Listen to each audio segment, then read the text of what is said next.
Hello, I'm Malcolm Hazlitt. And I'm Janice Baker. What is the history of the Holden car? And how an almost forgotten Victorian star was one of the biggest stars in the West End in London's theatre scene. Those stories next on Our Time.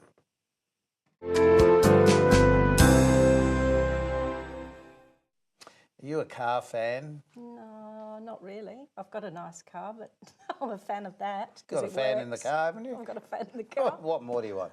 Do you know, it's amazing how popular cars have been. And here in South Australia, we have a very special car museum. And it's our great pleasure to welcome Mick Bolognese, who is, say your proper title. Mick, welcome to Our Time. Thanks. I'm the Senior Curator of the National Motor Museum. Does that mean you're the oldest one there? No, actually, I'm probably one of the younger ones there. They just make you work hard. Yeah, that's what that means, basically. So, Mick, you've got a great exhibition which has actually just opened, and people can come up and have a look at that, and in fact come from anywhere in Australia because it's a really unique museum. Tell us more. Yeah, well, we're the National Motor Museum, so we probably are the most important centre in the world for the preservation and display of Australia's automotive heritage. It's brilliant. I've made a couple of documentaries up there, and Have it's and just seeing everything from sort of the original cars. I love the battery cars that you've got there because they're just in the 1920s. We had battery cars in the 1920s, or electric cars. Sorry, not battery cars, electric cars, which I presume ran on batteries. But they're just lovely. But you've got a new exhibition coming up. Yeah, so the exhibition it opened during the Beta Birdwood in September. It's called Reassembled, and it tells a history of Australian automotive manufacturing, which is a bit of a hot topic. And we've got some vision of that assembly coming up right now, which must have been interesting. It's a bit of time-lapse photography just showing that must be really hard work to move all those vehicles around. Well, I'm very glad I didn't have to do it myself. Yes. But I took the footage though.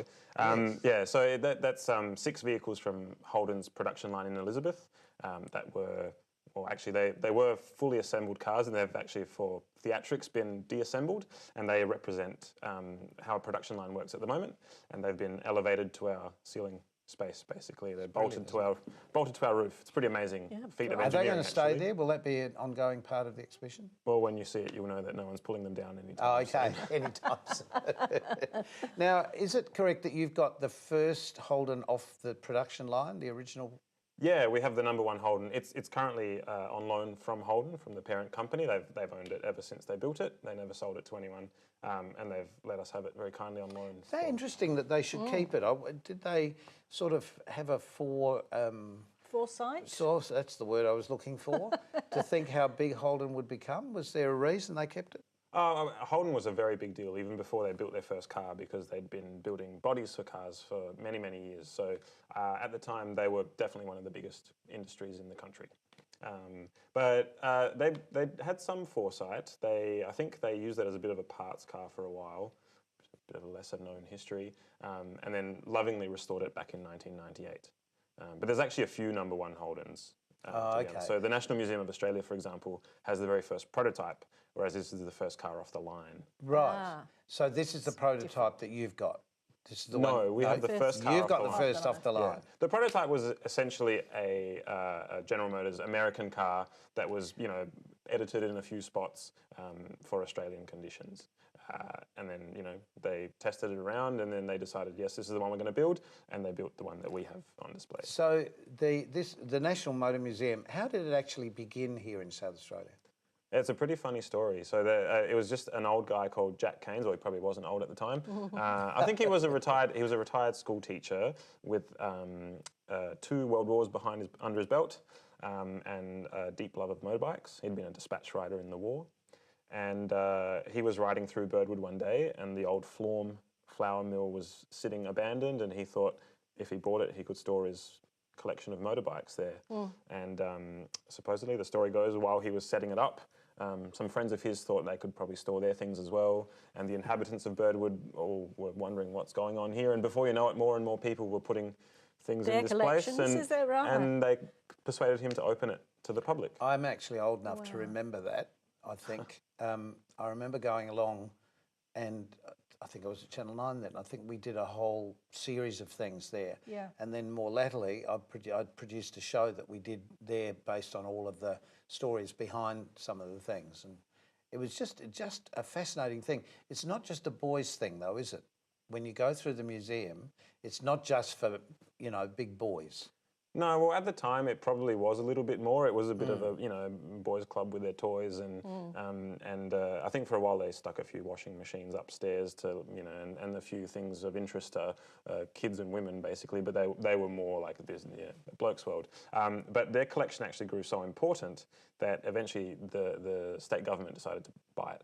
And so now it's run by the History Trust of South Australia, and you know it's grown and grown, and it is, as I said, the most important museum on Australia's automotive It's a brilliant heritage. day out. It's a brilliant day out. So how does that Beta Birdwood car rally happened? Did it happen because of that? Because the museum was there? Well, yes and no. I mean, the museum was heavily involved in it, but it actually started Initially. off. Yeah, it wasn't originally specifically run by the museum, but the enthusiasts who created it saw that as a bit of a destination. It's a nice drive It's up to the hills, and it's Yeah. remained a nice drive through the hills. But the actual the Beta Birdwood was created to celebrate the issuing of Australia's first driver's license. So, Right. yeah, a Dr. William Hargraves, I believe, Never knew that. was the first person in the country to be issued with a license, and it was in South Australia. We were one of the first states to have a motor regulation. Wow. So you know, In other all of words, a a sudden, tax to drive a car. Is that what you're trying to say? yes, but it wasn't actually. I think it did come from a good place. You know, originally the cars were, you know, if you could afford to have one, the road was yours. You know, it. there were no rules Yes, around it. and But that's eventually, true, they, actually, you know, they yes. had to regulate them, and I think it's a Yes. pretty good thing they did, because otherwise, you know. Oh, of course. Mayhem. Well, particularly today, can you imagine? Be like the Grand Prix on the streets all the time. It'd be frightening. So how did you get into being in something like this? Were you a mad car enthusiast or? I definitely was as a child. My older sister often, you know, tells stories of me wanting to buy a Formula One car when I was 3 years old and things like that. So I did definitely love cars, and I've maintained a love for them. I wanted to work for Ferrari when I first graduated as an engineer, and then I just took an interest in history, and I guess one thing led to another. I worked at a museum in the UK for a while, and when I came back to South Australia, they were looking for someone to work at the National Motor Museum, and I think I fit the bill pretty well. And how long ago was that? How long have you been in this I've job? been there since 2014. Okay. Yeah. So you're really somebody that's going to take the museum, one would assume, into the future, and well, hopefully, you know, it takes somebody in your sort of age group to make these things work, because you need to be able to be young to keep it into the future. Can't be a whole lot of old guys. They're not going to be, you know, around to keep it moving. Well, you know, age isn't necessarily the thing that stops or makes people do innovative things, but I have the desire and the passion for it is. Exactly. But you know, there's a whole bunch of different skills coming into the National Motor Museum, and you know, it's good to have perspectives from everywhere. Because if it were up to me, you know, there'd probably be a bit less for the enthusiasts and a bit more for the families or people with an interest in history. And But that's the important thing to have, the fact that there is some sort of, Some you know, diversity yeah, there diversity for happening. everybody across Because I do remember when talking about the washing machines, and there's some other really interesting odd things there that you wouldn't necessarily put with cars, but they're run by an engine or a motor or whatever that have found their way too. And the interesting thing is, as you come into Birdwood, because it is a hills town, so there's winding roads coming through, you sort of turn around the corner and bang, there it is right in front of you. So it's a great thing to both see and find. So what would you like to do in the future with the museum if you had the perfect opportunity? Here's putting you on the spot. a lot of people won't like me saying this, but I would probably like there to be less cars in it. So I think for a while it was just assumed that bigger is better, and so we grew to have an enormous collection. But it means that our cars are sometimes, I think things would shine more if they had You a could bit more display room. them better. Yeah. Yeah, Yes. well, I mean, unless someone wants to come and build me a very Another More? big shed. massive building and possibly put some extra thought into how these things can be displayed. You know. But you know, you've made a very good point, because I remember that there was a lot of stuff, and it's almost too close to really enjoy the shape of the car, because there's another one right beside it, or whatever. You know, there are a lot of things put in there that you could put a lot more information both about, around, and be able to circle around in a better way. Yeah, I mean, that's essentially what Not I a love to do. criticism, it's just a comment. Oh, no, that's just how things are. And there's a lot of people who love that. I mean, you know, there are some people who, as I said, would hate me for saying that I think there should be less cars. But the thing that I always remember is, after I'd been working there for 2.5 years, I was walking past a car that I'd always just kind of brushed past because it's got this kind of dusty patina on it that almost hides it from view, and it's an XK Falcon, and I'm not a Ford lover, I'm sorry to say, but this car's beautiful, and I pulled it out to do some maintenance, I think, on it, and when I did it, I realised how beautiful it is, and I'd never actually stopped to look at it before, and that's because I hadn't been able to walk all around it, and I didn't know its backstory. I didn't realise it was the first Ford Falcon, and you know, that was probably it would be the longest running Australian car model ever. So, you know, it's an important car that perhaps hadn't been given the spotlight that it deserved. Yeah. Is there much hands-on stuff available for people to sit in, walk on, you know, feel what it was like to drive? Oh, well, feel what it was like to drive, not so much. We have tried, for example, we have a virtual reality game that lets you kind of experience the Formula One Grand Prix as it was in Adelaide over 20 years ago now. Yeah. Or 20 years ago this year. I've sat in that. Did you? Oh, right. We put a chroma key wall and set it on the Oh, right. on the racetrack. So, I mean, there's some of that, but to be honest, I love new technologies. It's never the same as the real thing. And unfortunately, driving the cars is one thing that we can't really offer anyone, although occasionally we do offer rides as passengers for very special things like the Beta Birdwood. Well, again, you don't know what the future holds. Mick, it's been great to meet you, and thank you very much for being part of our time. And the reality for all of this is always, go see it for yourself, whether you agree that there's too many cars or there should be more, or you don't want to be able to see them properly, you just want car after car, go have a look, because it's really worth your while. It's the National Motor Museum at Birdwood. Thank you very much, Nick. Thank you very much. And we'll be back with a brilliant actress.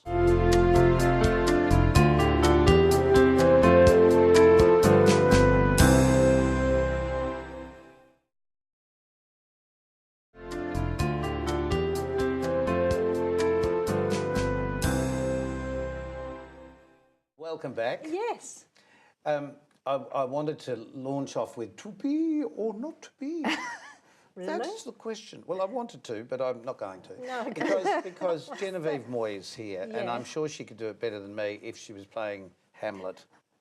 Have you played Hamlet? Jen? No, Oh, I would have loved to have played But you could have played Ophelia I could quite have. nicely, I would think. Mad enough. Genevieve, we've invited you on the program because you have been doing in the Adelaide Fringe, and you're about to do again, a really interesting show that when I saw a pitch of the show, I instantly fell in love with you, because to me you were the woman that you were portraying. And it's one of those uncanny things that, you know, if someone was playing you, no one could, I understand. good. But if they could just capture your essence and then give that to an audience, and that's what I saw. Yeah. And I knew who the woman was you were playing, and it just was brilliant, I thought. So let's first of all talk about, who is the woman you're playing? Her name's Coral Brown, and she was this wonderful Australian actress in the 30s.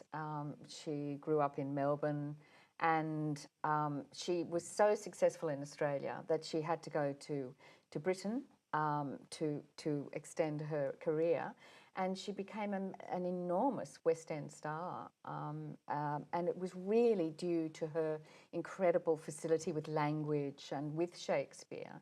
And with the classics. And she married some pretty amazing men as well. Oh, really? A marvellous time with men, generally speaking. She did. Yes, Vincent Price was one of her husbands, and she had the most extraordinary life, really, she did. Wonderful romantic life, men and women. And Well, in more ways than one. So she was an incredibly adventurous person, very brave. She really lived life, and she was able to put that onto the stage as well, which is what a good actress can do. And she as was in a fact major you do wit so well. of her day. Like she was sort of feared by people on the party scene, because she would actually have quotes about people, and they just dread her. And the connection with Maine was what? the show Mame. Yeah, she played Mame's best friend, Vera. It's like playing and she herself. Took, I mean, it was herself, and she kind of stole the show in a way. It was amazing. Yeah. It's a great piece. So how did this piece come to you? Well, it was a wonderful story, really, because my neighbour, where I live in Prospect, her name's Penny DeBell. She's a journalist for the arts for one of the major papers in Adelaide.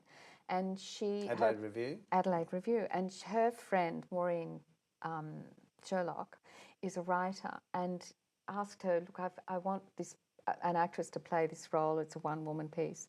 Who can you think of that would be able to do it? And I'd just become friends with Penny, and she suggested me.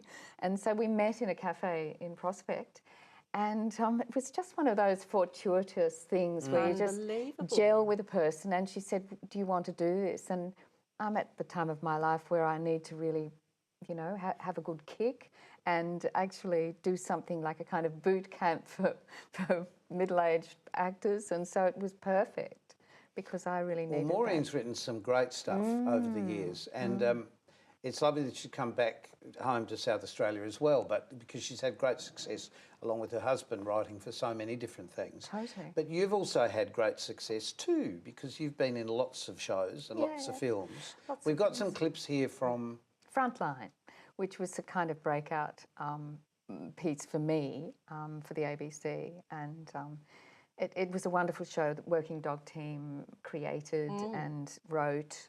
And it was one of those sort of seminal works that came at the right time for satire in Australia, and they were on the cutting edge. And then they did The Dish. Absolutely were, yes. And that was a beautiful film, and so I did that as well. Yeah. You weren't in that dressed as a dog or anything? No, I was the lemon. I was referred to as the lemon. But I was the mayor of Parks' wife. I played that role. Wow. So how did all of this life in film and show business start for you? Were you a little girl that went along to drama classes? Well, I did actually, yeah. I had this wonderful teacher called Mrs. Alexander, who I did elocution with, and speech and drama and singing, and she used to send me to all the Eisteddfords. It was kind of a bit like Coral Brown's life in a way. But she was a gorgeous woman. And because for many people, when you use the word drama instead of acting, as my big thing about, we learn to dance, you learn to sing, you should learn to act, you shouldn't learn to drama. It doesn't make any sense. However, bane of my life. But however, I guess for a lot of people, it's the only way to be seen, to enter those sort of competitions where... Well, it is, and you learn to perform. Before television reality shows began. Before any of that. You learn to perform in a very intense environment very quickly as a young person. We only get one go. You only get one go. It's opening night every time, isn't it? Exactly right. So she was fantastic.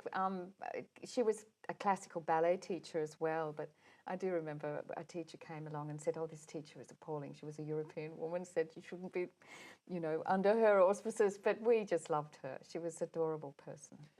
That's probably what gives a performer that joy of performing, don't you think? Who were some of your teachers that gave you that? Even people like Wally Carr, who's helped you in latter years, you know, his joy of singing, and Marie Fidock. Yes, absolutely. Ray Cocking, bless her. Yes. She was just wonderful. These are names of South Australian performers who were very successful in their careers here. But you didn't come from here. You ended. Why did you end up here? Well, I trained to be a nurse in Sydney. I came from Tamworth originally. That's where I grew up. And you're not a country singer? No, but I love country and western. And then to help pass the exams, I went and auditioned for NIDA and happened to get in. And so my life changed after that. So it was really about having that training and that foundation. It's brilliant, isn't it, how your life can be just change on a pin. Yes, just changed about. So can we talk a little bit more about the show? Now, the show has had a couple of names. One of the names we can't talk about now, so we're just calling it... The Coral Brown Show. Yes, because it's this lady is what it's been known as. And during the Adelaide Fringe, you started small and the audiences just grew. And must say that's a great compliment to you because of the warmth that you're able to give the character. And truly the belief we feel we're really seeing the woman, you know, Well, we're that's seeing Coral. all testament to Maureen's beautiful writing, really. She's got because she's English too, I think, she's got a very particular rich way of encasing her of a very, very intense kind of character work in her writing. And she does beautiful research because this woman, her claim to fame was she was at the Savoy Theatre in London during the war, and people would come to the theatre while they were bombing London. And so she had this huge success in this theatre. And she co-produced those works, and It was a safe place to be there in It the was a safe theatres place because to they be. were Because they're all underground. Yes. Underground. I mean, you don't realise that here in Australia because all our theatres are built up, Yeah. more or That's right. less. Yeah. But over there you go down, down, down, down, down. I remember the first time I went, I thought, this is a very small place. Of course, it's a famous theatre, and I think, oh, hello. I went to the Savoy, and the little tiny corridors that lead down into Yes, the theatre. and you sit think, like how would that. you get out in the case of a fire? Fly us out, please.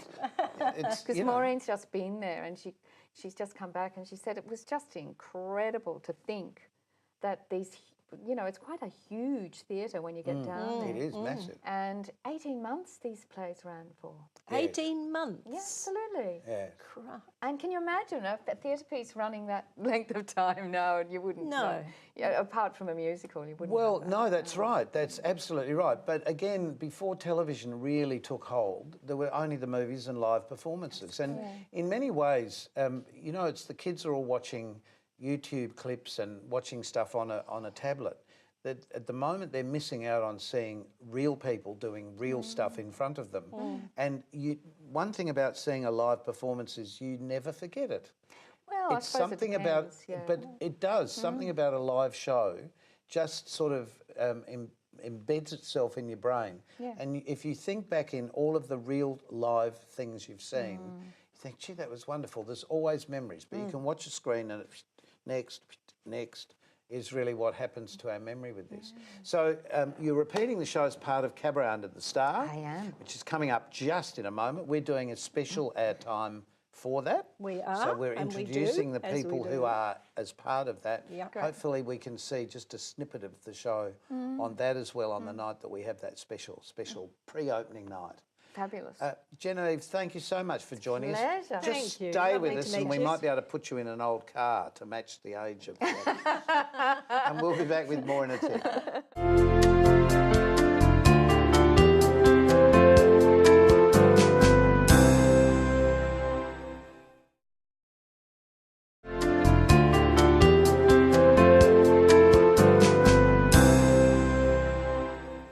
Welcome back. Your tummy rumbling. What's going on? You picked it up the last time that happened. It was very embarrassing. We've had a delightful program talking to Genevieve Mooy and also to Mick from the National Motor Museum. The museum is, the exhibition I should say, of the cars is on all the time, but the special exhibition has just opened. Has that got a name? I never asked you. Yeah, reassembled.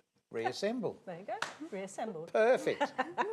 And Genevieve, your show is starting next week, Next I think. week, yeah. So that's all very exciting. It and is. Tickets are all available and stuff, so just go to Star Theatres here if you're living here in Adelaide.